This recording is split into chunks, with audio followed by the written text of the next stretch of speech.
everybody, it's Emily Dark Schooling, and today I'm going to be talking about my April TBR.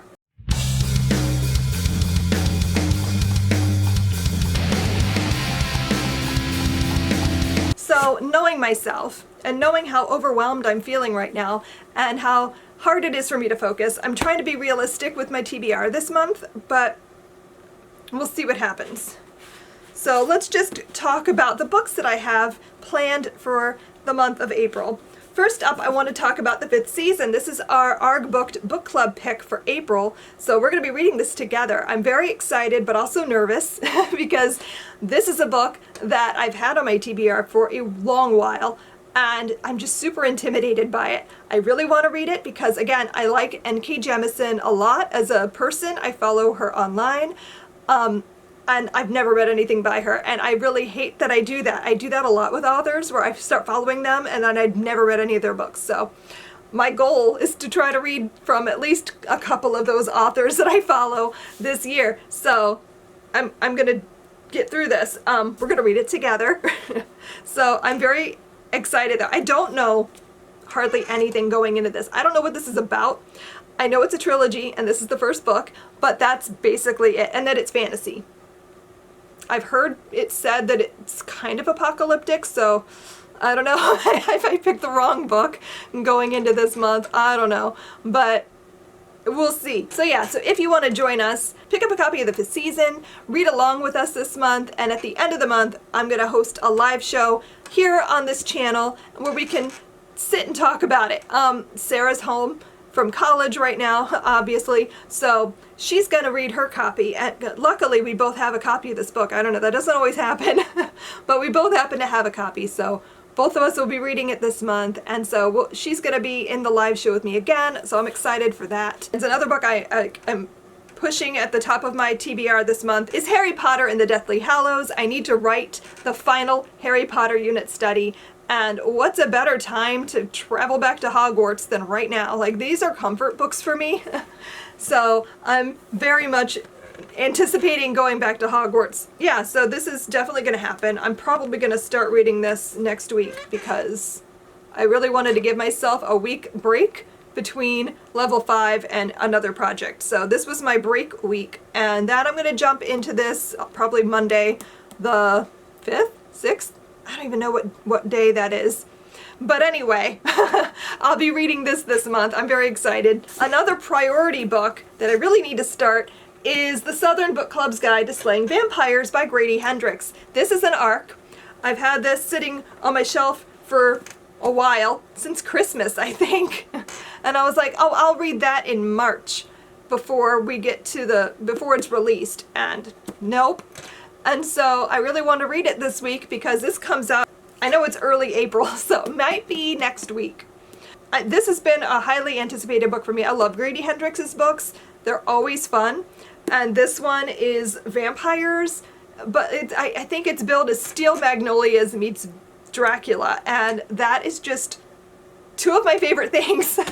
I love Steel Magnolias. I love, like, Southern, like, all of that. And this is just, I know I'm gonna like this, so I'm very excited to pick it up and see what it is. So this is probably gonna happen now. I think I'm gonna start this today. And then I actually finished this already. I started it yesterday and ended up binging the whole thing. This is Soviet Daughter, A Graphic Revolution by Julia Alexeyeva. Alexeyeva, I think is how you say that. I don't even know where this came from. I think I got this at a library book sale at one point. The cover caught my eye. I really enjoy reading about Russia. That is my family heritage. So I was really interested to read this. This is a woman writing about her great-grandmother's life. I guess her great-grandmother Lola had written a sort of like memoir about her life, and she has decided to turn it into a graphic novel. And Lola is fascinating. Their family was Jewish, living in the USSR, and this covers from, like, when does it start? Yeah, the 1910 all the way to present day. Lola was 100 years old when she died, so it was very interesting. I really enjoyed this. It was a cool peek into that period of Russian history. It was so tumultuous.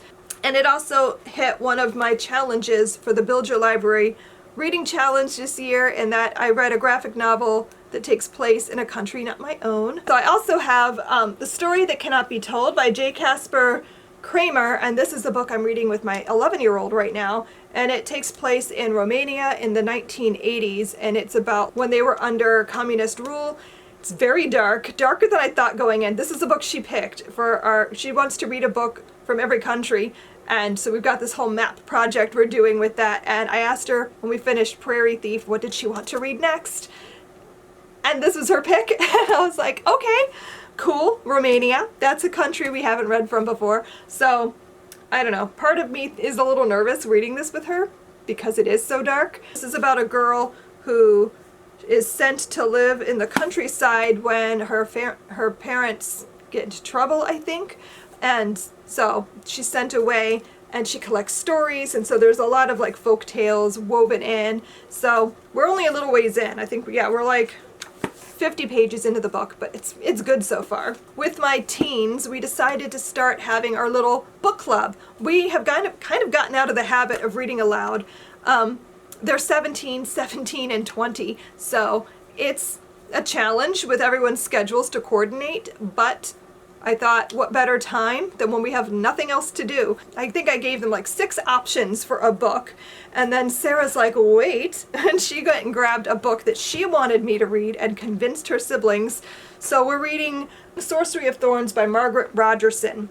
Not my favorite style of story, and not a book that I had ever thought of picking up, but Sarah insists. So this is our book. We're doing it as a read aloud. We'll see what I think. I don't know. I like the concept of the story, that it's like a library full of these grimoires that are like demons, basically, and demonic books. I don't know. It's a weird concept, but I'm sort of intrigued. And then the last book I'm hoping to pick up this month is Smoke Gets in Your Eyes and Other Lessons from the Crematory by Caitlin Dowdy. Another book that I've had for a long while now and just have not managed to pick up, but really want to. I've heard so many good things about this. I'm not sure this is the right time, but when is there ever a better time to read about death? But you know, in the midst of a pandemic.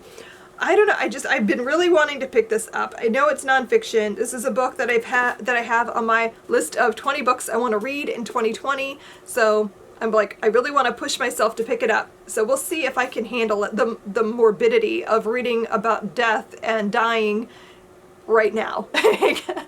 So there's a chance I'll DNF it. And I don't know, I'm kind of hoping that it will somehow calm me to be reading about death, if that makes sense. I get a lot of anxiety about it, honestly, and the unknown of it. And so I'm hoping that like this will somehow calm my anxiety levels, or it might have the opposite effect entirely. I don't know.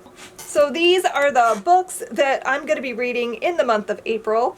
What do you guys have planned to read this month? I'd love to hear about it. What are you reading right now that brings you comfort? Because those are the kinds of things I'm finding myself gravitating towards, is those books that just make me feel calm, and like Harry Potter, like Tudor England, like, you know, my comfort reads.